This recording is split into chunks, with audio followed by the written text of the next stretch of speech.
श्रीगुरुभ्यो नमः। हरिः ओम्।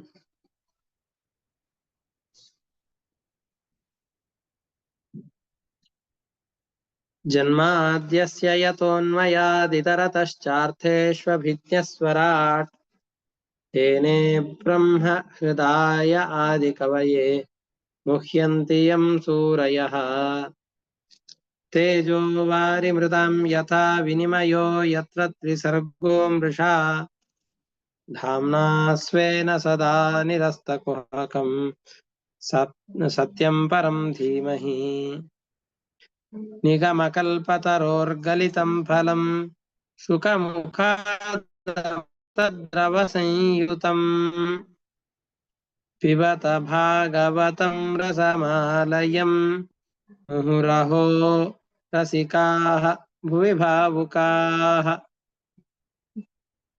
दारिद्र्यदुःखज्वरदाहितानां मायापिशाची परिमर्दितानां संसारसिन्धौ परिपातितानां क्षेमाय वै भागवतं प्रगर्जति साङ्केत्यं पारिहास्यं वा स्तोभं हेलनमेव वा वैकुण्ठनामग्रहणम् अशेषाघहरं विदुः। श्रीगुरुभ्यो नमः। हरिः ओम्।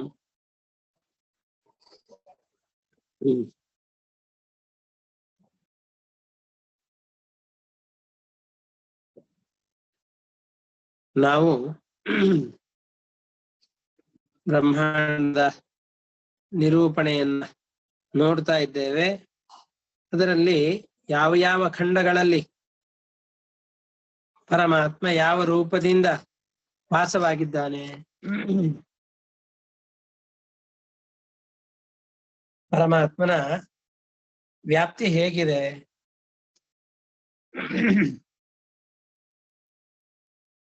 ಇವೇ ಮೊದಲಾದಂತಹ ಅನೇಕ ವಿಷಯಗಳನ್ನ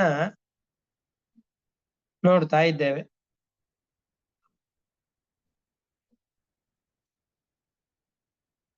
ಆ ಸಂದರ್ಭದಲ್ಲಿ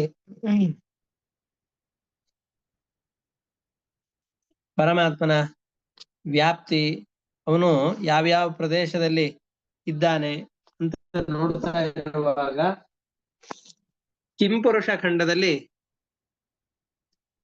ಹನುಮಂತನಿಂದ ಸೇವೆಗೊಳ್ಳುತ್ತಾ ರಾಮರೂಪದಿಂದ ನೆಲೆಸಿದ್ದಾನೆ ಅಂತ ಹೇಳಿದ್ದೇವೆ. ನಂತರದಲ್ಲಿ ನಮ್ಮ ಭಾರತ ವರ್ಷದಲ್ಲಿ ನರನಾರಾಯಣ ರೂಪದಿಂದಾಗಿ ಪರಮಾತ್ಮ ಇದ್ದಾನೆ ಅಂತ ನಿರೂಪಣೆ ಮಾಡಿ, ಅದರಲ್ಲಿ ನಾರದರು ಮಾಡುವ ಸ್ತೋತ್ರ ಮುಂತಾದವುಗಳೆಲ್ಲವನ್ನ ಹೇಳಿ, ಈಗ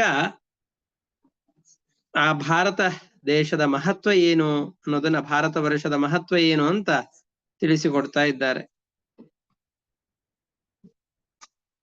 ಈ ಭಾರತ ವರ್ಷದ ಮಹತ್ವವನ್ನು ತಿಳಿಸಿಕೊಡುವ ಸಂದರ್ಭದಲ್ಲಿ ದೇವತೆಗಳೆಲ್ಲ ಈ ಲೋಕವನ್ನ ಹೇಗೆ ವರ್ಣನೆ ಮಾಡ್ತಾ ಇದ್ದಾರೆ ಅನ್ನೋದನ್ನ ಮೊದಲಿಗೆ ಹೇಳ್ತಾ ಇದ್ದಾರೆ. ಅಹೋ ಬತೈಷಾಂ ಕಿಮಕಾರಿ ಶೋಭನಂ ಪ್ರಸನ್ನ ಯೇಷಾಂ ಸ್ವಿದುತ ಸ್ವಯಂ ಹರಿಃ ಯೈರ್ಜನ್ಮ ಲಬ್ಧಂ ನೃಷು ಭಾರತೆ ಜಿರೆ ಮುಕುಂದ ಸೇವೋಪೈಕ ಸ್ಪೃಹಾತ್ಮಭಿಃ. ಈ ಭಾರತದಲ್ಲಿರುವಂತಹ ಜನರನ್ನು ನೋಡಿದರೆ ನಮಗೆಲ್ಲ ಸಂತೋಷವಾಗತ್ತೆ, ಒಂದು ಕಡೆಯಲ್ಲಿ ಆಶ್ಚರ್ಯ ಅಂತ ಅನಿಸತ್ತೆ. ಎಷ್ಟೆಷ್ಟು ಜನ್ಮಗಳ ಪುಣ್ಯದ ಫಲ ಈ ವ್ಯಕ್ತಿಗಳಿಗಿದೆಯೋ ನನಗ್ ಗೊತ್ತಿಲ್ಲ.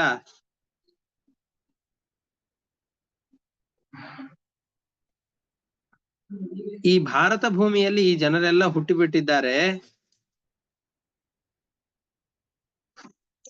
ಅಷ್ಟೇ ಅಲ್ಲ, ಬರೀ ಭಾರತ ಭೂಮಿಯಲ್ಲಿ ಹುಟ್ಟಿದ್ದಾರೆ ಅಂತ ಅಷ್ಟೇ ಅಲ್ಲ, ಮನುಷ್ಯರ ಶರೀರವನ್ನು ಧರಿಸಿ ಹುಟ್ಟಿದ್ದಾರೆ. ಸಾಧನೆಯನ್ನು ಮಾಡಿಕೊಳ್ಳಿಕ್ಕೆ ಬೇಕಾದಂತಹ ಯೋಗ್ಯವಾದ ಶರೀರ ಇದು. ಉಳಿದ ಎಲ್ಲ ಶರೀರಗಳು ಕರ್ಮದ ಭೋಗಕ್ಕೋಸ್ಕರವಾದರೆ, ಈ ಶರೀರ ಮಾತ್ರ ನಮ್ಮ ಸಾಧನೆಗೆ ಅಂತ ಇರುವಂತಹ ಶರೀರ. ಅದಕ್ಕೋಸ್ಕರವೇ ಹೇಳುವಂತಹದ್ದು ಸಾಧನ ಶರೀರವಿದು ನೀ ದಯದಿ ಕೊಟ್ಟದ್ದು, ಇದ ಹಾನಿ ಮಾಡಲು ಬೇಡಿ ಹುಚ್ಚಪ್ಪಗಳಿರ. ಈ ಶರೀರ ಮನುಷ್ಯನ ಶರೀರ ತುಂಬಾ ಅಪರೂಪಕ್ಕೆ ಸಿಗೋದು. ಅದು ಭಾರತ ಭೂಮಿಯಲ್ಲಿ ಮನುಷ್ಯನ ಶರೀರವನ್ನು ಪಡೆದಿದ್ದಾರೆ. ಈ ಜನ ಎಷ್ಟೆಷ್ಟು ಪುಣ್ಯ ಮಾಡಿದ್ದಾರೋ ಏನೋ ಗೊತ್ತಿಲ್ಲ, ಇಂತಹ ಅಪೂರ್ವವಾದ ಶರೀರವನ್ನು ಪಡೆದು ಬಿಟ್ಟಿದ್ದಾರೆ. ಅಥವಾ ಇವರೆಲ್ಲ ಈ ಶರೀರವನ್ನು ಪಡೆದಿದ್ದಾರೆ ಅಂತಂದ್ರೆ ನನಗನ್ನಿಸೋದು ಪರಮಾತ್ಮ ಇವನಿಗೆ ಒಲಿದು ಬಿಟ್ಟಿದ್ದಾನೋ ಏನೋ ಅಂತ. ಯಾಕೆ ಅಂದ್ರೆ ಅಷ್ಟು ಸುಲಭವಾಗಿ ಈ ಲೋಕಗಳಲ್ಲಿ ಮಾನವ ಶರೀರ ಸಿಗ್ಲಿಕ್ಕೆ ಸಾಧ್ಯವೇ ಇಲ್ಲ. ಇವನಿಗೆ ಆ ಶರೀರ ಸಿಕ್ಕಿದೆ ಅಂತಾದ್ರೆ ಪರಮಾತ್ಮ ಇವನಿಗೆ ಒಲಿದು ಬಿಟ್ಟಿರ್ಬೇಕು. ಯಾಕೆ?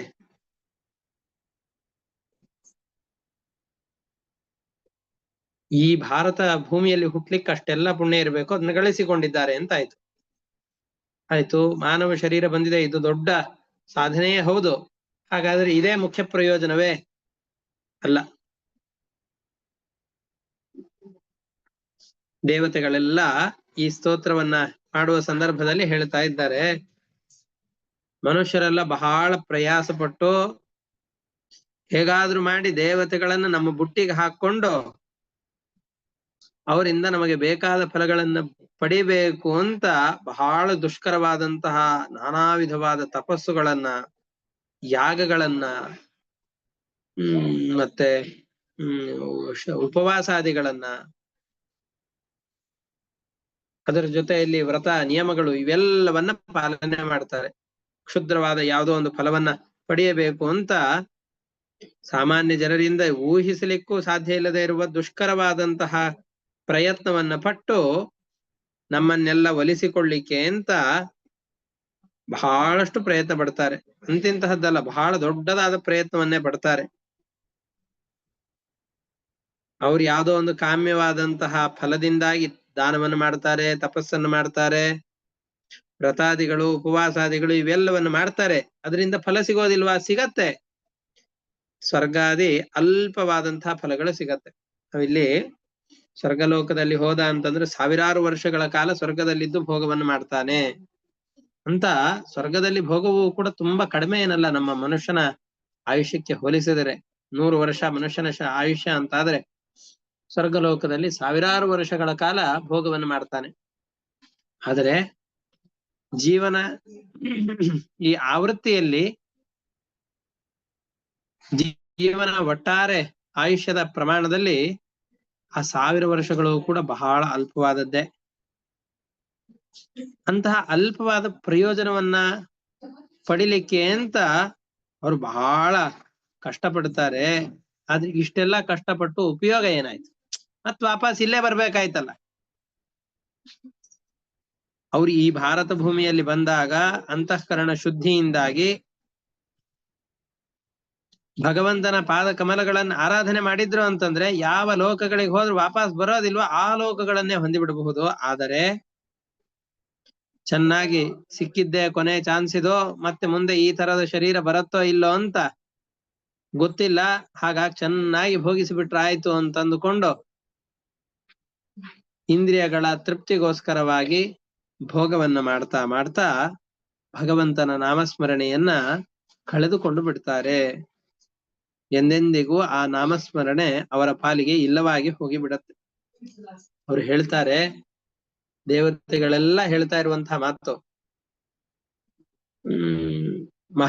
ನಾವು ಭೂಲೋಕ, ಭುವರ್ಲೋಕ, ಸ್ವರ್ಗಲೋಕ, ಜನೋಲೋಕ, ತಪೋಲೋಕ, ಮಹರ್ಲೋಕ, ಸತ್ಯಲೋಕ ಅಂತ ಭೂಹು ಭುವಃ ಸುವಃ ಮಹಃ ಜನಃ ತಪಃ ಸತ್ಯಂ ಅಂತ 7 ಲೋಕಗಳಿವೆ ಮೇಲ್ಗಡೆಯಲ್ಲಿ. ಆ ಮಹರ್ಲೋಕದಲ್ಲಿ ಯಾರು ವಾಸ ಮಾಡ್ತಾ ಇದ್ದಾರೋ ಅವರಿಗೆ ಆಯುಷ್ಯ ಎಷ್ಟು ದೊಡ್ಡದು? ಬ್ರಹ್ಮದೇವರು 1 ಹಗಲಿನಷ್ಟು ಅವರಿಗೆ ಆಯುಷ್ಯ ಇದೆ. ಬ್ರಹ್ಮದೇವರು 1 ಹಗಲು ಅಂತಂದು ಹೇಳಿದ್ರೆ ನಮಗೆ ಹೇಗೆ 100 ವರ್ಷದ ಆಯುಷ್ಯವೋ ಹಾಗೆ ಬ್ರಹ್ಮದೇವರು 1 ಹಗಲು ಅಂದ್ರೆ 1000 ಚತುರ್ಯುಗಗಳು.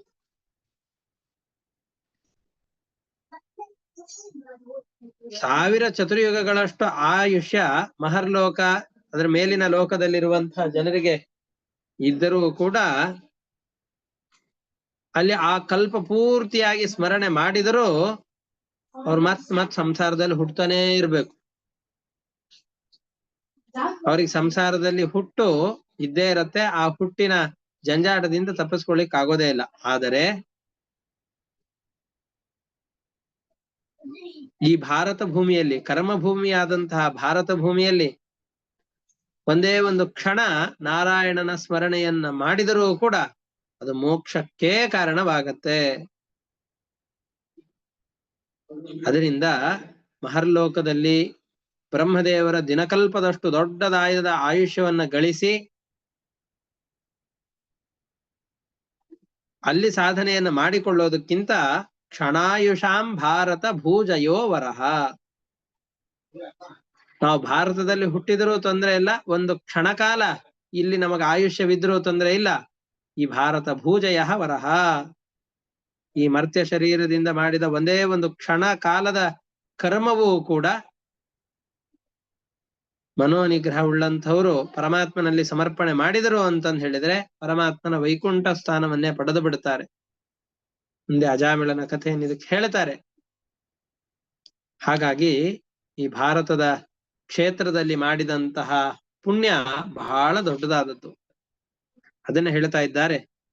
ಕಿಂ ದುಷ್ಕರೈರ್ನ ಕ್ರತುಭಿಸ್ತಪೋವ್ರತೈ ದಾನಾದಿಭಿರ್ವಾ ದ್ವಿಜಯೇನ ಫಲ್ಗುಣ ನಯತ್ರ ನಾರಾಯಣ ಪಾದಪಂಕಜ ಸ್ಮೃತಿ ಪ್ರಮುಷ್ಟಾತಿಶಯೇಂದ್ರಿಯೋತ್ಸವಾತ್. ಇಂದ್ರಿಯಗಳನ್ನ ಚೆನ್ನಾಗಿ ಖುಷಿಪಡಿಸಬೇಕು ಅನ್ನೋ ಕಾರಣಕ್ಕೋಸ್ಕರ ದಿನನಿತ್ಯದಲ್ಲಿ ಸಂಭ್ರಮಾಚರಣೆಯನ್ನ ಮಾಡುವ ಜನರಿಗೆ ಏನು ಅಂತ ಹೇಳೋಣ. ಅವರು ಬೇರೆ ದೇವತೆಗಳನ್ನು ನಮ್ಮೆಲ್ಲರನ್ನ ಆರಾಧನೆ ಮಾಡಿ ಬಹಳ ಕಷ್ಟದಿಂದಾಗಿ ಸ್ವರ್ಗಲೋಕವನ್ನು ಸಂಪಾದಿಸ್ತಾರೆ, ವಾಪಸ್ಸು ಭೂಲೋಕಕ್ಕೆ ಬರ್ತಾರೆ. ಅಷ್ಟೇ ಅಲ್ಲ, ಕಲ್ಪಾಯುಷಾಂ ಸ್ಥಾನ ಜಯಾತ್ ಪುನರ್ಭವಾತ್ ಕ್ಷಣಾಯುಷಾಂ ಭಾರತ ಭೂಜಯೋ ವರಹ ಕ್ಷಣೇನ ಮರ್ತ್ಯೇನ ಕೃತಂ ಮನಸ್ವಿನಃ ಸನ್ಯಸ್ಯ ಸಂಯಾತ್ಯಭಯಂ ಪದಂ ಹರೇಹೇ. ಮಹರ್ಲೋಕದಲ್ಲಿರುವಂತಹ ಜನರಿಗೆ ಒಂದು ಕಲ್ಪದ ಆಯುಷ್ಯ ಇದೆ. ಆದರೆ ಅವ್ರು ಎಷ್ಟು ಪುಣ್ಯವನ್ನ ಸಾಧನೆ ಮಾಡಿಕೊಳ್ಳಬಹುದೋ ಅದೆಲ್ಲದಕ್ಕಿಂತ ಮಿಗಿಲಾದ ಪುಣ್ಯವನ್ನ ಕಲಿಯುಗದಲ್ಲಿರುವಂತಹ ಜನರು ಕ್ಷಣಕಾಲ ಸರಿಯಾಗಿ ಸಾಧನೆಯನ್ನ ಮಾಡಿಕೊಂಡು ಮಾಡಿದ ಸಾಧನೆಯನ್ನ ಪರಮಾತ್ಮನಿಗೆ ಅರ್ಪಣೆ ಮಾಡಿದರೆ ಅಷ್ಟೆಲ್ಲವನ್ನು ಅನುಭವಿಸಿಕೊಳ್ಳಬಹುದು. ಏನಿದು ಮಹತ್ವ ಹಾಗೆ ಅಂತಂದ್ರೆ ಇದು ತುಂಬಾ ದೊಡ್ಡದು ಅಂತ ನಾವು ಅಂದುಕೊಳ್ಬಾರ್ದು. ಇದು ಏನ್ ಅಭಿಪ್ರಾಯ ಇಲ್ಲಿದೆ ಅಂತಂದ್ ಹೇಳಿದ್ರೆ,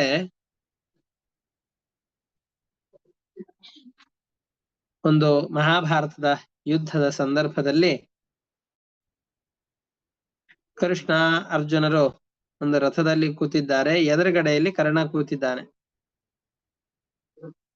ಕರ್ಣ ಮತ್ತು ಅರ್ಜುನರು ಘೋರವಾದ ಯುದ್ಧವನ್ನು ಮಾಡ್ತಾ ಇದ್ದಾರೆ. ಅರ್ಜುನ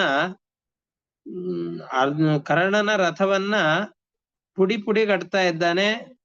ಒಮ್ಮೆ ಜೋರಾಗಿ ಅದಕ್ಕೆ ಬೀಸಿದ ಅಂತಂದ್ರೆ, ಬಾಣದಿಂದಾಗ ಆ ರಥಕ್ಕೆ ಹೊಡೆದ ಅಂತಂದ್ರೆ ರಥವು ಚಿಮ್ಮಿ ನೂರಾರು ಮಾರುಗಳಷ್ಟು ದೂರ ಹೋಗಿ ಬಿದ್ದು ಪುಡಿ ಪುಡಿ ಆಗ್ತಾ ಇತ್ತು. ಕರ್ಣ ಹೊಸದಾದ ರಥದಲ್ಲಿ ಕುಳಿತುಕೊಂಡು ವಾಪಸ್ ಬರ್ತಾ ಇದ್ದ. ಹೀಗೆ ನಿರಂತರವಾಗಿ ಅವ್ರ ಯುದ್ಧ ಸಾಗಿತ್ತು. ಈ ಯುದ್ಧದ ಸಂದರ್ಭದಲ್ಲಿ ಕರ್ಣ ಒಂದು ಬಾರಿ ಅರ್ಜುನನ ರಥಕ್ಕೆ ಬಾಣವನ್ನು ಬಿಟ್ಟ. ಒಂದೆರಡು ಇಂಚಿನಷ್ಟು ಆ ರಥ ಹಿಂಸರಿತು. ಹೇಳ್ತಾ ಇಲ್ಲ ಗುರು. ಬೇರೆ ಯಾರು ಕೇಳಿಸ್ತಾ ಇಲ್ವಾ?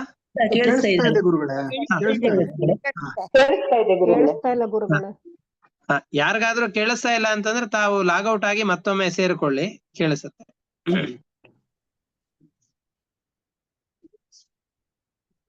ಕರ್ಣನ ಬಾಣದಿಂದಾಗಿ 1-2 ಇಂಚು ಆ ರಥ ಹಿಂಸರಿತು. ಆ ರಥ ಹಿಂಸರಿದಾಗ ಕೃಷ್ಣ ಬಹಳ ಸಂತೋಷಪಟ್ಟು ಕರ್ಣ ಎಂಥ ದೊಡ್ಡ ಸಾಧನೆಯನ್ನು ಮಾಡಿದ್ದೆ ಅಂತ ಅವನನ್ನು ಚೆನ್ನಾಗಿ ಹೊಗಳ್ತಾ ಇದ್ದಾನೆ. ಅರ್ಜುನನಿಗೆ ಆಶ್ಚರ್ಯ ಆಯ್ತು. ಅಲ್ಲ, ಎಷ್ಟು ಬಾರಿ ನಾನು ಕರ್ಣನ ರಥವನ್ನು ಮುರಿದು ಹಾಕಿದ್ದೇನೆ. ಬರೀ ಮುರಿದು ಹಾಕೋದಷ್ಟೇ ಅಲ್ಲ, ಎಷ್ಟು ದೂರಕ್ಕೆ ಚಿಮ್ಮಿಸಿ ಬಿಟ್ಟಿದ್ದೇನೆ. ಒಂದು ಬಾರಿ ಅಲ್ಲ, ಎರಡು ಬಾರಿ ಅಲ್ಲ, ಅನೇಕ ಬಾರಿ ಕೃಷ್ಣನ ರಥವನ್ನು ಅಷ್ಟು ದೂರದಲ್ಲಿ ಚಿಮ್ಮಿಸಿದ್ದೇನೆ. ನನಗೆ ಒಂದೇ ಒಂದು ಮೆಚ್ಚುಗೆಯ ನಗೂ ಇಲ್ಲ. ಹೊಗಳೋದು ಬಾಯಿಂದ ಹೊಗಳೋದು ದೂರ ಇರ್ಲಿ, ಮೆಚ್ಚುಗೆಯ ಒಂದು ನಗು ಆದ್ರೂ ನನ್ನ ಕಡೆಯಲ್ಲಿ ನೋಡಿ ಬರಬೇಕಲ್ಲ, ಅದೂ ಇಲ್ಲ. ಈಗ ಇವನು ಸ್ವಲ್ಪ ದೂರಕ್ಕೆ ಚಿಮ್ಮಿದರೂ ಕೂಡ ಇಷ್ಟು ಸಂತೋಷ ಪಡ್ತಾ ಇದ್ದಾನಲ್ಲ, 1-2 ಇಂಚಿನಷ್ಟು ಸರಿಸಿದ್ದಾನೆ, ಯಾಕೆ ಇಷ್ಟೆಲ್ಲ ಸಂತೋಷ ಪಡ್ತಾ ಇದ್ದಾನೆ ಅಂತ ಕೃಷ್ಣನ ಮೇಲೆ ಅವನಿಗೆ ಒಂದು ಥರದ ಯಾಕೆ ಈ ತರ ಮಾಡ್ತಾ ಇದ್ದಾನೆ ಅಂತ ಜಿಜ್ಞಾಸೆಯ ಭಾವನೆಯಿಂದ ಕೃಷ್ಣನನ್ನು ನೋಡ್ತಾ ಇದ್ದಾನೆ. ಅವಾಗ ಕೃಷ್ಣ ಹೇಳ್ತಾನೆ, ನೋಡು, ನೀನು ಕರ್ಣನ ರಥವನ್ನ ದೂರಕ್ಕೆ ಚಿಮ್ಮಿಸೋದೇನ್ ದೊಡ್ಡ ಕೆಲಸ ಅಲ್ಲ. ಕರ್ಣನ ರಥ ಸಾಮಾನ್ಯವಾದ ರಥ, ಕಟ್ಟಿಗೆಯಿಂದ ಮಾಡಿರುವಂತಹದ್ದು. ಯಾರು ಬೇಕಾದ್ರೂ ಚಿಮ್ಮಿಸಿ ದೂರಕ್ಕೆ ಎಸೆದು ಹಾಕ್ಬಿಡಬಹುದು ಅದನ್ನ, ಅದರಲ್ಲಿ ಏನಷ್ಟು ದೊಡ್ಡ ಮಹತ್ವ ಇಲ್ಲ. ಸಾರಥಿಯು ಮಹಾತ್ಮನಾದವನು ಯಾರು ಕೂತಿಲ್ಲ. ಆದ್ರೆ ನಿನ್ನ ರಥವನ್ನು ನೋಡು, ನಿನ್ನ ರಥ ಭೂಲೋಕದಲ್ಲಿರುವಂತಹ ರಥ ಅಲ್ಲ, ಇಂದ್ರನೇ ಸಾಕ್ಷಾತ್ತಾಗಿ ನಿನಗೋಸ್ಕರ ಅಂತ ಯುದ್ಧಕ್ಕೆ ಅಂತ ದೇವಲೋಕದಿಂದ ಬಂದಂತಹ ರಥ ಇದು. ಅಷ್ಟೇ ಅಲ್ಲ, ಈ ರಥದ ಮೇಲ್ಗಡೆಯಲ್ಲಿ ಹನುಮಂತ ಕೂತಿದ್ದಾನೆ. ಸಂಜೀವಿನಿ ಪರ್ವತವನ್ನ ಅನಾಯಾಸವಾಗಿ ಎತ್ತುಕೊಂಡು 100 ಯೋಜನ ದೂರದಿಂದಾಗಿ 50,000 ಯೋಜನೆದಿಂದಾಗಿ ಎತ್ತುಕೊಂಡು ಅನಾಯಾಸವಾಗಿ ಬಂದಂತಹ ಹನುಮಂತ ನಿನ್ನ ರಥದ ಮೇಲೆ ಧ್ವಜದಲ್ಲಿ ಪ್ರತಿಷ್ಠಿತನಾಗಿದ್ದಾನೆ. ಅಷ್ಟೇ ಅಲ್ಲ, ನಿನ್ನ ರಥದಲ್ಲಿ ನಾನಿದ್ದೇನೆ. ಇಡೀ ಬ್ರಹ್ಮಾಂಡವನ್ನು ಹೊತ್ತಂತಹ ಕೃಷ್ಣ ನಿನ್ನ ರಥಕ್ಕೆ ಸಾರಥಿಯಾಗಿದ್ದಾನೆ. ಇಂತಹ ರಥವನ್ನ ಒಂದು ಕೂದಲೆಳೆಯಷ್ಟು ಹಿಂದು ಸರಿಸಿದರೂ ಕೂಡ ದೊಡ್ಡ ಸಾಧನೆಯೇ ಅದು. ಆದ್ರೆ ಕರ್ಣ 2 ಇಂಚಿನಷ್ಟು ಹಿಂದ್ಗಡೆ ಸರಿಸಿದ್ದಾನೆ, ಹಿಮ್ಮೆಟ್ಟಿಸಿದ್ದಾನೆ. ನೀನು ಅವನ ರಥವನ್ನು ಹೊಡೆಯೋದೇನ್ ದೊಡ್ಡದು? ಸಾರಥಿ ಸಾಮಾನ್ಯ, ರಥವೂ ಕೂಡ ಇಲ್ಲೇ ಭೂಲೋಕದಲ್ಲಿ ಬೆಳೆದಂತಹ ಕಟ್ಟಿಗೆಗಳಿಂದ ನಿರ್ಮಾಣವಾದಂತಹ ರಥ. ಆ ರಥಕ್ಕೆ ಹನುಮಂತನಂತಹ ಧ್ವಜದ ರೂಪದಲ್ಲಿ ಯಾರೂ ಬಂದು ರಕ್ಷಣೆ ಮಾಡುವವರಿಲ್ಲ. ಹಾಗಾಗಿ ಅವನ ಸಾಧನೆ ದೊಡ್ಡದು ಅಂತ ಹೇಳಿದ. ಹಾಗೆಯೇ ಮಹರ್ಲೋಕ ಮುಂತಾದಂತಹ ಲೋಕಗಳಲ್ಲೆಲ್ಲ ಎಲ್ಲ ಜನರು ಕೂಡ ಸಜ್ಜನರೇ. ಅವ್ರ ಮಧ್ಯದಲ್ಲಿ ಇದ್ದುಕೊಂಡು ಸಾಧನೆಯನ್ನು ಮಾಡ್ಕೊಳ್ಳೋದೇನು ದೊಡ್ಡ ವಿಷಯವೇ ಅಲ್ಲ. ಅನಾಯಾಸವಾಗಿ ಸಾಧನೆ ಆಗ್ತಾ ಇರತ್ತೆ. ಯಾಕೆಂದ್ರೆ ಆ ಕಡೆ ಈ ಕಡೆ ಯಾವ ಕಡೆಯಲ್ಲಿ ದೃಷ್ಟಿ ಹಾಯಿಸಿದ್ರು ಕೂಡ ನೋಡೋ ಜನರೆಲ್ಲರೂ ಕೂಡ ಸಜ್ಜನರೇ. ಆದರೆ ಭಾರತ ಭೂಮಿಯಲ್ಲಿ ಕರ್ಮಕ್ಕೆ ಅನುಸಾರಿಯಾಗಿ ನಾನಾ ವಿಧವಾದಂತಹ ನಾಸ್ತಿಕರು, ದೇವರನ್ನ ನಿರ್ಗುಣ ಅಂತ ಹೇಳುವವರು, ದೇವರೇ ಇಲ್ಲ ಅಂತ ಹೇಳುವವರು, ನಾನಾ ವಿಧವಾದಂತಹ ಜನರಿದ್ದಾರೆ. ಅವ್ರ ಮಧ್ಯದಲ್ಲಿ ನಮ್ಮ ಮನಸ್ಸಿನಲ್ಲೇ ನಾನಾ ವಿಧವಾದಂತಹ ಯೋಚನೆಗಳು, ಇದು ಎಲ್ಲದರಿಂದಾಗಿ ಬಹಳ ವಿಕ್ಷಿಪ್ತವಾದ ಮನಸ್ಥಿತಿ ನಮ್ಮದೆಲ್ಲ ಇರತ್ತೆ. ಇಂತಹ ಸಂದರ್ಭದಲ್ಲಿ ಭಗವಂತನ ನಾಮಸ್ಮರಣೆ ಮಾಡೋದು ಬಹಳ ಕಷ್ಟ. ಮಹರ್ಲೋಕಾದಿಗಳಲ್ಲೆಲ್ಲ ಸಾಧನೆ ಮಾಡ್ತಾ ಇದ್ದಾರೆ ಅಂದ್ರೆ ಕೇಳಿದಲ್ಲಿ ಕಂಡಲ್ಲೆಲ್ಲ ಸಜ್ಜನರೇ ಇರ್ತಾರೆ. ಕೇಳಿದ್ದು, ನೋಡಿದ್ದು, ಮೂಸಿದ್ದು ಇದೆಲ್ಲವೂ ಕೂಡ ಭಗವನ್ಮಯವಾಗಿಯೇ ಇರತ್ತೆ. ಆದ್ರೆ ಇಲ್ಲಿ ಆ ರೀತಿ ಅಲ್ಲ. ಹಾಗಾಗಿ ಆ ಭೂಲೋಕದಲ್ಲಿ ಒಂದು ಕ್ಷಣಕಾಲ ಭಗವಂತನ ಸೇವೆಗೆ ಅಂತ ಮೀಸಲಾಗಿತ್ತು ಅಂತಂದ್ರೆ ಆ ಕ್ಷಣವೂ ಕೂಡ ಮಹತ್ತರವಾಗತ್ತೆ, ಅದ್ಭುತವಾದಂತಹ ಫಲವನ್ನ ಅದು ತಂದು ಕೊಡುತ್ತೆ. ಅದನ್ನ ಕ್ಷಣೇನ ಮರ್ತ್ಯೇನ ಕೃತಂ ಮನಸ್ವಿನಃ ಸನ್ಯಸ್ಯ ಸಂಯಾತ್ಯಭಯಂ ಪದಂ ಹರೇಹೇ. ನಿಷ್ಕಲ್ಮಶವಾದ ಭಕ್ತಿಯಿಂದ ಪರಮಾತ್ಮನನ್ನು ಒಮ್ಮೆ ನಾರಾಯಣ ಅಂತ ಕರೆದು ನಾನು ಮಾಡಿದ ಎಲ್ಲ ಕರ್ಮಗಳು ನಿನಗರ್ಪಿತವಾಗಲಿ ಅಂತ ಅರ್ಪಣೆ ಮಾಡಿಬಿಟ್ರೆ ಅಷ್ಟು ದೊಡ್ಡ ಫಲವನ್ನ ಪರಮಾತ್ಮ ಕೊಡ್ತಾನೆ. ಹಾಗಾದ್ರೆ ನಮಗೆಲ್ಲ ಒಂದು ಭಾವನೆ ಬಂದು, ಭಾರತ ವರ್ಷದಲ್ಲಿ ನಾವು ಹುಟ್ಟಿದ್ದೇವೆ, ಭಾರತ ಭೂಮಿಯಲ್ಲಿ ಹುಟ್ಟಿದ್ದೇವೆ, ಅದರಲ್ಲೂ ಭಾರತ ದೇಶದಲ್ಲಿಯೇ ಇದ್ದೇವೆ ಅಂತ ಎದೆಯುಬ್ಬಿಸಿ ನಿಂತು ನಾವೇನ್ ಮಾಡಿದ್ರು ಚಲ್ತಾ ಹೇ ಅಂತಂದ್ ಹೇಳಿದ್ರೆ ಅದು ಉಪಯೋಗ ಇಲ್ಲ. ಏನ್ ಮಾಡಿದ್ರು ನಡೆಯತ್ತೆ, ಪರವಾಗಿಲ್ಲ ಅನ್ನೋ ಹಾಗಿಲ್ಲ.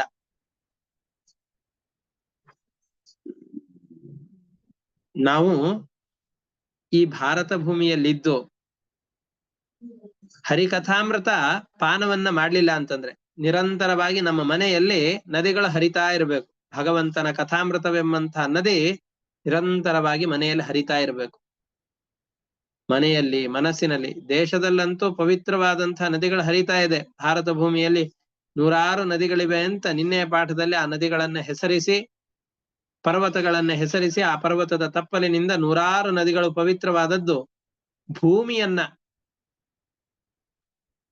ಸಂತಸ ಪಡಿಸ್ತಾ ಇದೆ ಅಂತ ನಾವು ನೋಡಿದ್ದೇವೆ. ಬರೀ ಭೂಮಿಯನ್ನ ಸಂತೋಷ ಪಡಿಸಿದ್ರೆ ಆಗೋದಿಲ್ಲ. ನದಿಗಳು, ಭೌತಿಕವಾದ ನದಿಗಳು ಭೂಮಿಯಲ್ಲಿ ಹರಿದ್ರೆ ಆಗೋದಿಲ್ಲ. ಹರಿಕಥಾಮೃತದ ನದಿಗಳು ನಿರಂತರವಾಗಿ ಪ್ರತಿಯೊಬ್ಬರ ಮನಸ್ಸಿನಲ್ಲಿ ಹರಿತಾ ಇರಬೇಕು.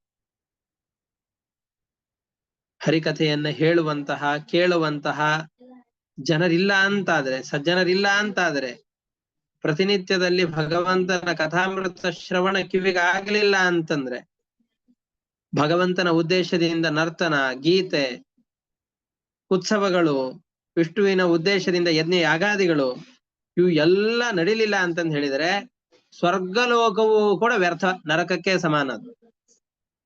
ಸ್ವರ್ಗ ಸ್ವರ್ಗ ಅಂತ ಅನ್ನಿಸಿಕೊಂಡಿದ್ ಯಾಕೆ ಅಂತಂದ್ರೆ ಎಲ್ಲ ಸುಖಭೋಗಗಳಿವೆ, ಅಲ್ಲಿ ಯಾವುದೇ ವಿಧಿ ನಿಷೇಧಗಳಿಲ್ಲ, ಬೇಕಾದಾಗ ಭೋಗವನ್ನು ಮಾಡಬಹುದು, ಆ ಕಾರಣದಿಂದ ಸ್ವರ್ಗ ಅಂತ ಕರೆಸಿಕೊಂಡಿದ್ದಲ್ಲ. ನಿರಂತರವಾಗಿ ಯಾರಿಂದ ನಾವು ಉಪಕೃತರಾಗಿದ್ದೇವೋ ಅಂತಹ ಪರಮಾತ್ಮನ ಸ್ಮರಣೆ ಅಲ್ಲಿ ನಿರಂತರವಾಗಿರತ್ತೆ. ಆ ಲೋಕದಲ್ಲಿ ಪರಮಾತ್ಮನ ಕಥೆಯನ್ನು ಹೇಳುವಂತಹ ಸಜ್ಜನರ ಸಮೂಹ ಆ ಸ್ವರ್ಗ ಲೋಕದಲ್ಲಿ ನೆರೆದಿದೆ.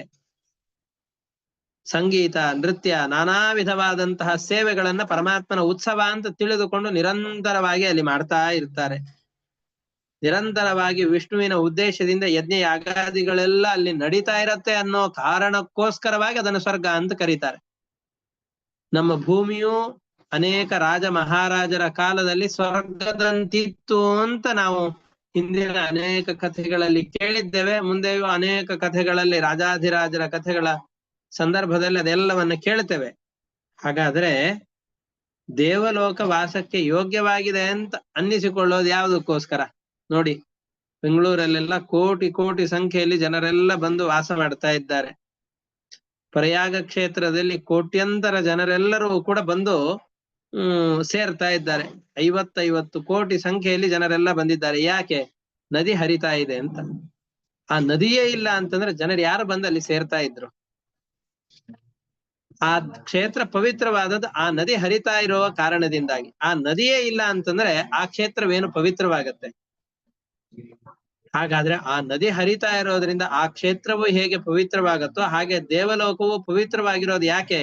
ಭಗವಂತನ ಕಥಾ ಮೃತಕ ಎಂಬಂತಹ ನದಿ ನಿರಂತರವಾಗಿ ಅಲ್ಲಿ ಹರಿತಾ ಇದೆ ಅನ್ನೋ ಕಾರಣದಿಂದಾಗಿ. ಹಾಗಿದ್ದಾಗ ಈ ಭಾರತ ಭೂಮಿಯೂ ಕೂಡ, ಆ ದೇವಲೋಕವೂ ಕೂಡ ಪವಿತ್ರ, ಜನರ ವಾಸಕ್ಕೆ ಯೋಗ್ಯ ಅಂತ ಕರೆಸಿಕೊಳ್ಬೇಕು ಅಂತಂದ್ರೆ ನಿರಂತರವಾಗಿ ಭಗವಂತನ ಕಥಾಮೃತ ನಮ್ಮಲ್ಲಿ ಹರಿತಾ ಇರಬೇಕು. ಮನೆಗಳಲ್ಲಿ, ಮನಗಳಲ್ಲಿ ಭಗವಂತನ ಕಥಾಮೃತ ನಿರಂತರವಾಗಿ ಹರಿತಾ ಇರಬೇಕು. ನೂರಾರು ಜನರಿಗೆ ನಾವು ಪ್ರಚೋದಕರಾಗಬೇಕು. ಜೀವನವನ್ನ ಹೀಗೆ ಬಿಟ್ಬಿಡ್ಬೇಡಿ, ಸ್ವಲ್ಪ ಕಾಲವಾದ್ರೂ ಇದಕ್ಕೋಸ್ಕರ ಅಂತ ಮೀಸಲಾಗಿಡಿ ಅಂತ ಎಲ್ಲರಿಗೆ ಪ್ರಚೋದನೆ ಮಾಡಿ ಎಲ್ಲರನ್ನು ಈ ಮಾರ್ಗದಲ್ಲಿ ಹಾಕಬೇಕು.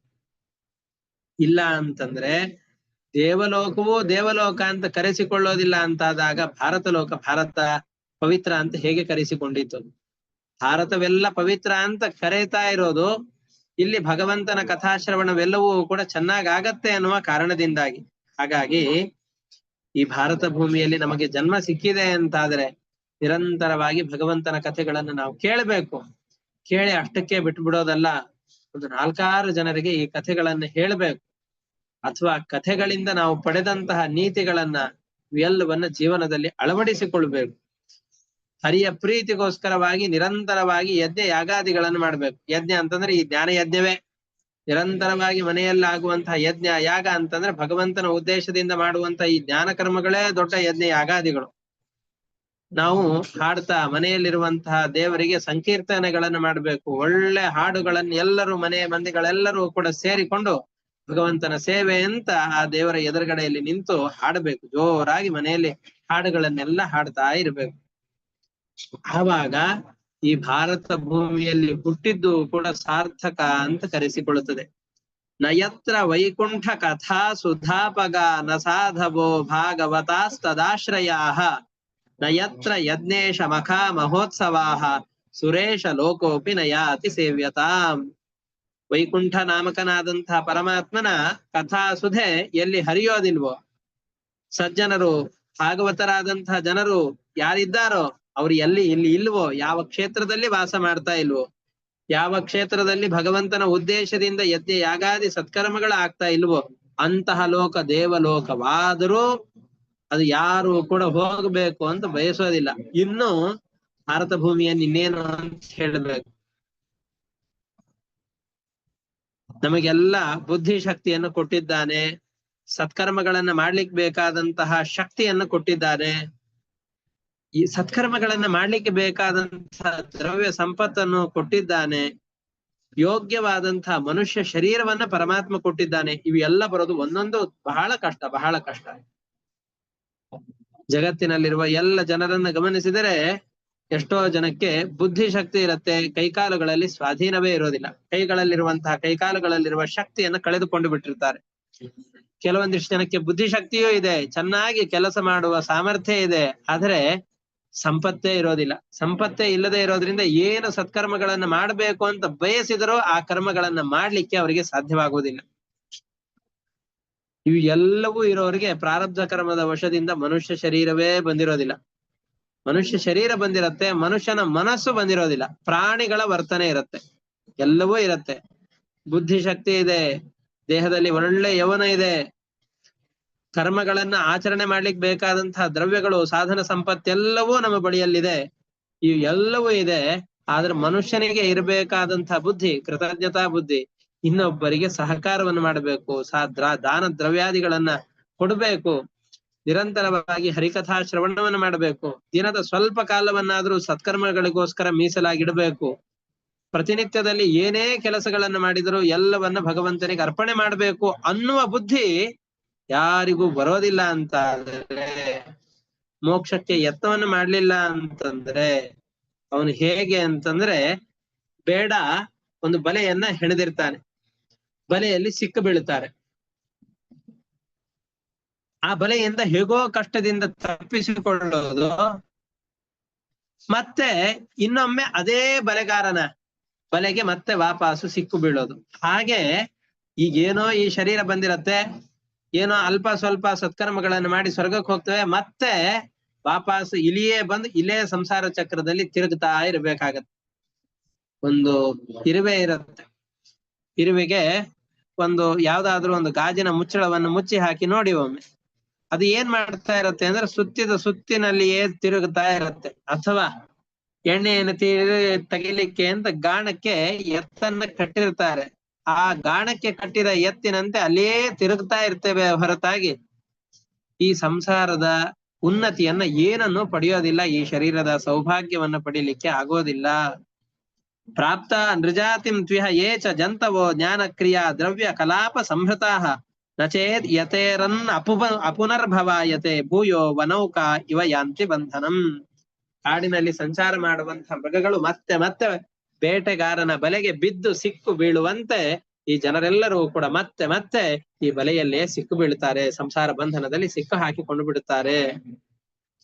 ಈ ಭಾರತ ವರ್ಷದಲ್ಲಿರುವಂತಹ ಜನರ ಮತ್ತೊಂದು ಮಹತ್ವವನ್ನು ವರ್ಣನೆ ಮಾಡ್ತಾ ಹೋಗ್ತಾರೆ. ಇದೆಲ್ಲವನ್ನ ದೇವತೆಗಳು ನೋಡಿ, ನಿಮ್ಮ ಲೋಕ ಎಷ್ಟು ಪವಿತ್ರವಾದದ್ದು ಅಂತ ಹೇಳಿ ಈ ಲೋಕದಲ್ಲಿರುವಂತಹ ನಾವು ಏನೇನು ಕರ್ಮಗಳನ್ನ ಮಾಡಬೇಕು ಅನ್ನೋದನ್ನು ಮೊದಲಿಗೆ ನಿರೂಪಣೆ ಮಾಡಿದರು.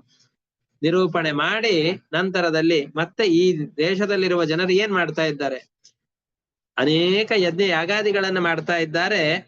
ಮಾಡ್ತಾ ಈ ಭಾಗವತಾದಿ ಗ್ರಂಥಗಳನ್ನ, ವೇದಾಂತಗಳನ್ನ ಚೆನ್ನಾಗಿ ಅಧ್ಯಯನ ಮಾಡಿರೋದ್ರಿಂದ ಯಾವ ಕರ್ಮಗಳನ್ನ ಮಾಡುವ ಸಂದರ್ಭದಲ್ಲೂ ಕೂಡ ಅಗ್ನಯೇ ತ್ವಾಜುಷ್ಟಂ ನಿರ್ವಪಾಮಿ ಇಂದ್ರಾಯ ಸ್ವಾಹ ಇಂದ್ರಾಯ ಜುಷ್ಟಂ ನಿರ್ವಪಾಮಿ ಇತ್ಯಾದಿ ಮಂತ್ರಗಳಿಂದಾಗಿ ಇಂದ್ರನಿಗೆ, ಅಗ್ನಿಗೆ, ಅನೇಕ ದೇವತೆಗಳನ್ನ ಉದ್ದೇಶವಾಗಿಟ್ಟುಕೊಂಡು ಆಹುತಿಗಳನ್ನು ಕೊಡುವಾಗಲೂ ಆ ದೇವತೆಗಳಲ್ಲಿ ಅದೇ ಹೆಸರಿನಿಂದ ಇರುವ ಪರಮಾತ್ಮನಿಗೆ ಇದು ಆಹುತಿಯೇ ಹೊರತಾಗಿ ಸ್ವತಂತ್ರವಾಗಿ ಆ ದೇವತೆಗಳಿಗಲ್ಲ ಅಂತ ತಿಳಿದುಕೊಂಡು ಎಲ್ಲ ಶಬ್ದಗಳಿಂದ ವಾಚ್ಯನಾದವನು ಪರಮಾತ್ಮ ಅನ್ನುವ ಭಾವನೆಯಿಂದಾಗಿ ಕರ್ಮಗಳನ್ನ ಆಚರಣೆ ಮಾಡ್ತಾ ಇರ್ತಾರೆ. ಅದರಿಂದಾಗಿ ದೇವತೆಗಳೇ ನೀವು ಬನ್ನಿ ಅಂತಲ್ಲ, ದೇವತೆಗಳೇ ನಿಮ್ಮ ಹೆಸರಿನಲ್ಲಿ ನಿಮ್ಮಲ್ಲಿರುವ ಪರಮಾತ್ಮನ ಜೊತೆಯಲ್ಲಿ ನೀವು ಬರ್ರಿ ಅಂತ ಆ ಪರಮಾತ್ಮನನ್ನ ಪ್ರತಿ ಬಾರಿಗೂ ಕರೀತಾ ಇರ್ತಾರೆ. ಅಷ್ಟೇ ಅಲ್ಲ,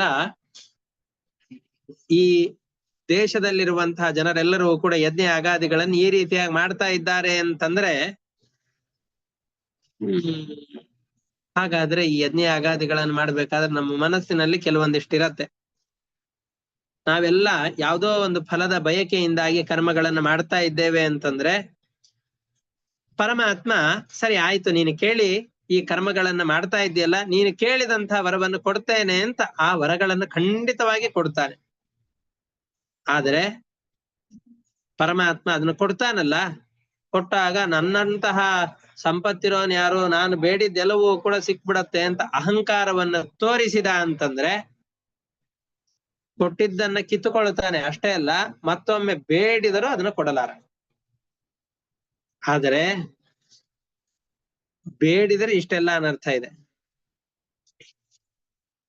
ಬೇರೆ ಯಾರನ್ನು ಬೇಡಲೇಬಾರದು, ಪರಮಾತ್ಮನನ್ನ ಬೇಡಿದರೂ ಬೇಡಿದ್ದನ್ನಷ್ಟೇ ಕೊಡ್ತಾನೆ. ಬೇಡಿದ್ದು ನಮಗೆ ಸಿಕ್ಕಾಗ ಬಹಳ ಅಹಂಕಾರವು ನಮಗ್ ಬರುತ್ತೆ.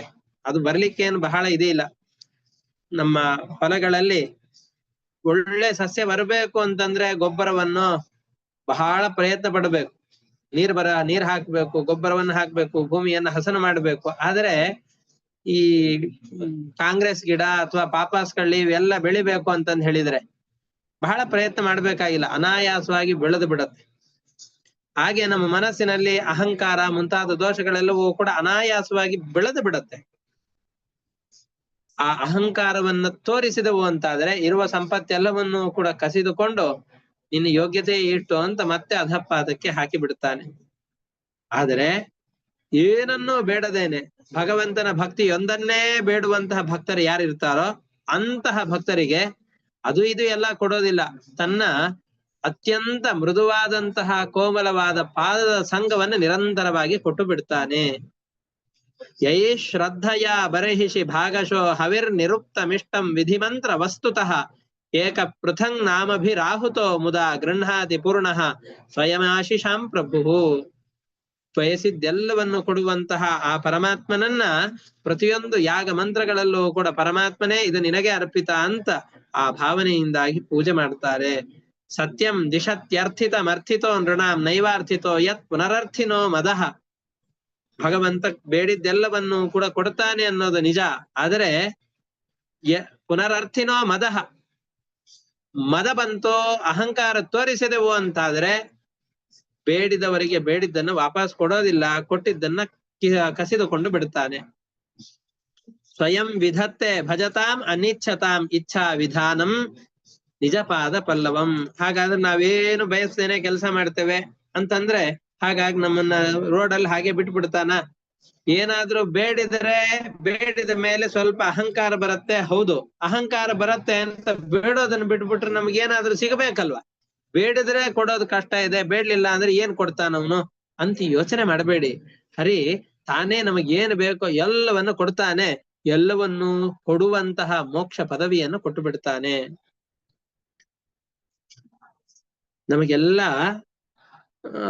ಇವರು ದೇವತೆಗಳೆಲ್ಲ ಅಥವಾ ಮನುಷ್ಯರೆಲ್ಲ ಸ್ವರ್ಗ ಲೋಕಕ್ಕೆ ಹೋಗಿ ಅನೇಕ ಜನ್ಮಗಳಿಂದ ಅನುಭವಿಸಿದಂತಹ ಪುಣ್ಯಗಳ ಫಲವನ್ನ ಎಲ್ಲವನ್ನು ತೀರಿಸಿಕೊಂಡು ಇನ್ನು ಸ್ವಲ್ಪ ಬಾಕಿ ಉಳಿಸಿಕೊಂಡಿರ್ತಾರೆ. ಪುಣ್ಯವನ್ನ ಸ್ವಲ್ಪ ಇನ್ನು ಅನುಭವಿಸ್ಲಿಕ್ಕೆ ಅಂತ ಬಾಕಿ ಏನಿರುತ್ತೋ ಆ ಪುಣ್ಯವೆಲ್ಲವನ್ನು ಕೂಡ ಅನುಭವಿಸಬೇಕು ಎಂಬ ಉದ್ದೇಶದಿಂದಾಗಿ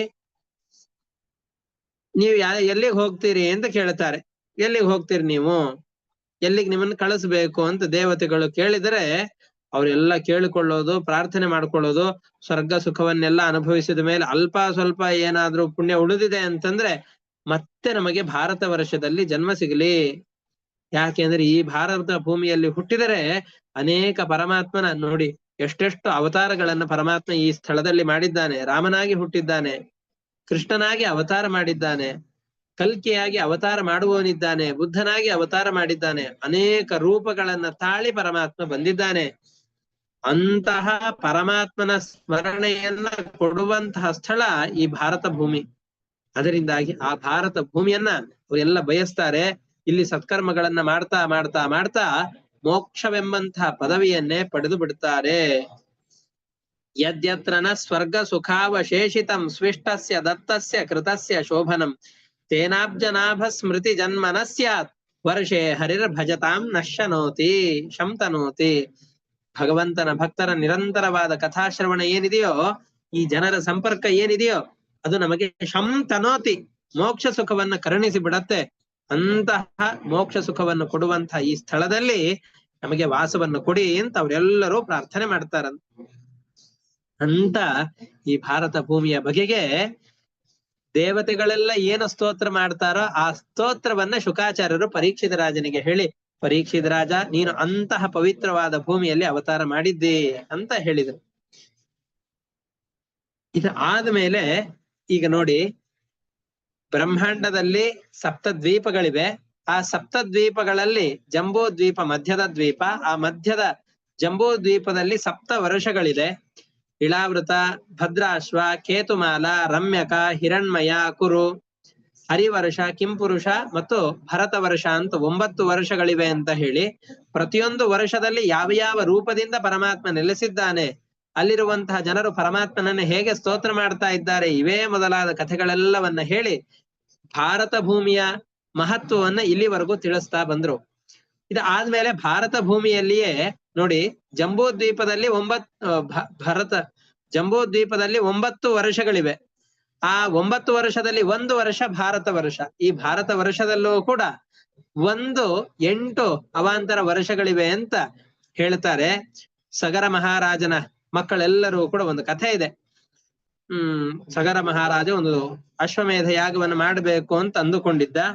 ಸಗರ ಮಹಾರಾಜ ಯಾರು ಅಂತಂದ್ರೆ, ರಾಮದೇವರು ಯಾವ ವಂಶದಲ್ಲಿ ಬಂದಿದ್ದಾರೋ ಆ ವಂಶದಲ್ಲಿ ಬರುವ ರಾಮನಿಗಿಂತ 8-10 ತಲೆಗಳಿಗಿಂತ ಮುಂಚೆ ಬಂದಂತಹ ರಾಜ ಅವನು, ಸಗರ ಮಹಾರಾಜ ಅಂತ.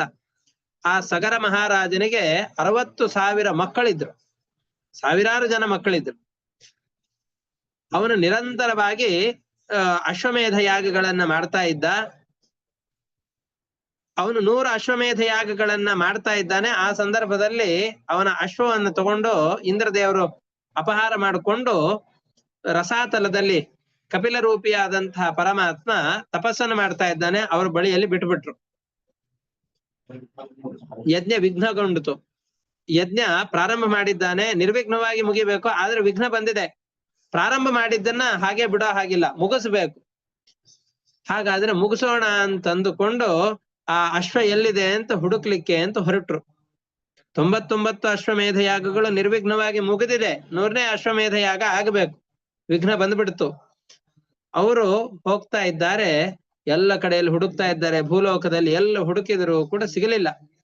ಆ ಸಂದರ್ಭದಲ್ಲಿ ಈ ಸಗರನ ಮಕ್ಕಳು ಆ ಸಮುದ್ರದ ಭಾಗವನ್ನು ಸ್ವಲ್ಪ ಅಗದು ಬಿಟ್ಟು ಭೂಮಿಯ ಆಳಕ್ಕೆ ತೆರಳಿ, ಭೂಮಿಯ ಕೆಳಗಡೆಯಲ್ಲಿರುವಂತಹ ಲೋಕಗಳು ಅಂತ ಯಾವ್ದಿವೆಯೋ, ನಾವೆಲ್ಲ ಭೂಲೋಕ ಕೆಳಗಡೆಯಲ್ಲಿರುವಂತಹ ಲೋಕಗಳು ಯಾವ್ದಿದೆಯೋ, ರಸಾತಲ, ತಲಾತಲ, ಪಾತಾಳ, ಈ ಲೋಕಗಳೆಲ್ಲ ಒಂದಕ್ಕಿಂತ ಒಂದು ಸ್ಟೆಪ್ ಆಗಿ ಕೆಳಗಡೆ ಇದೆ ಅಂತ ಅನ್ಕೊಂಡಿದ್ದೇವೆ. ಹಾಗೆಲ್ಲ ಇಲ್ಲ.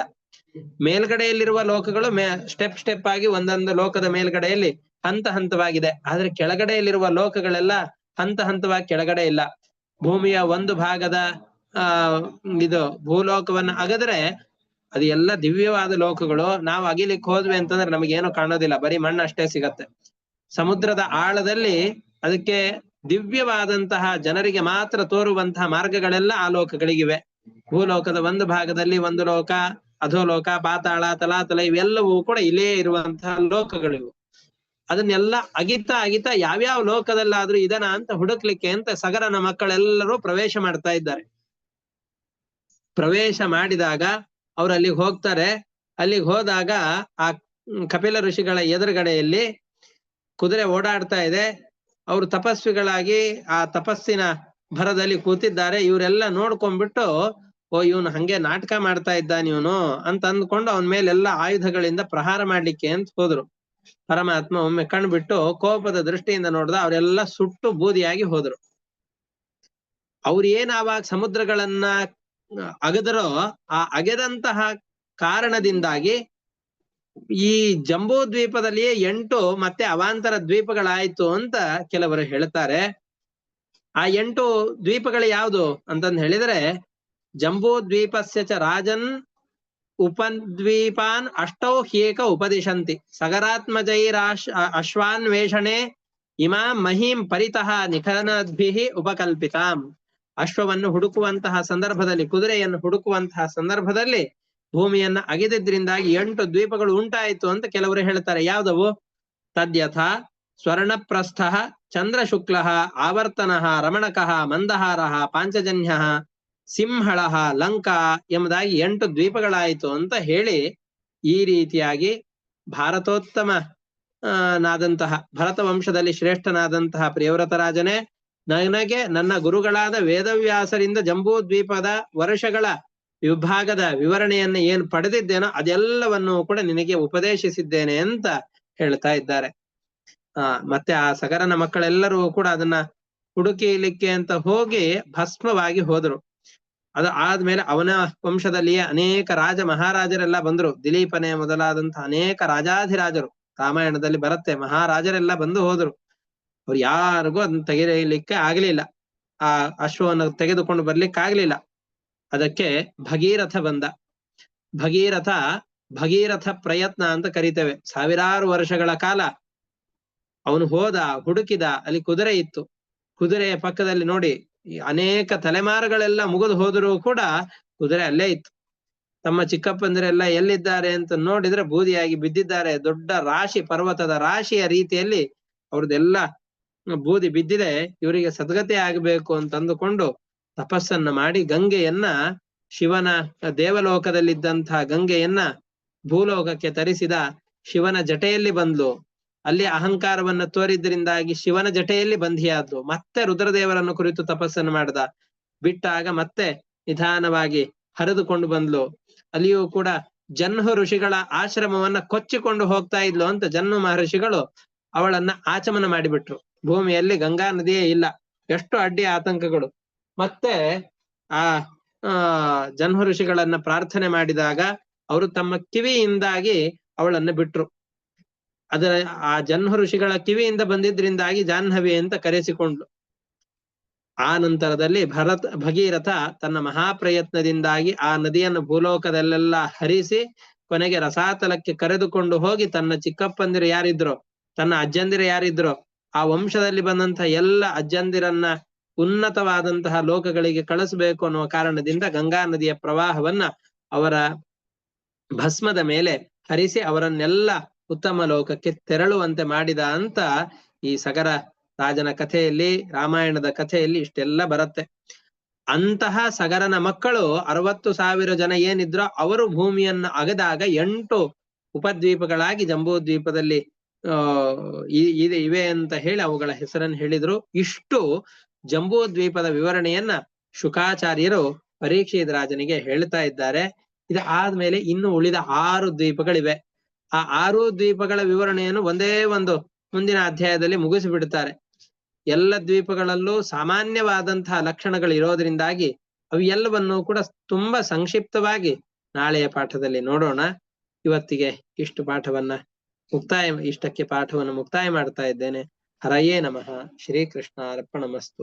ಅನೇನ ಭಾವಿಯತ್ ಪುಣ್ಯಂ ತೇನ ಪ್ರೀಣಾತು ಕೇಶವಃ. ಶ್ರೀಕೃಷ್ಣ ಅರ್ಪಣಮಸ್ತು. ಹರಯೇ ನಮಃ.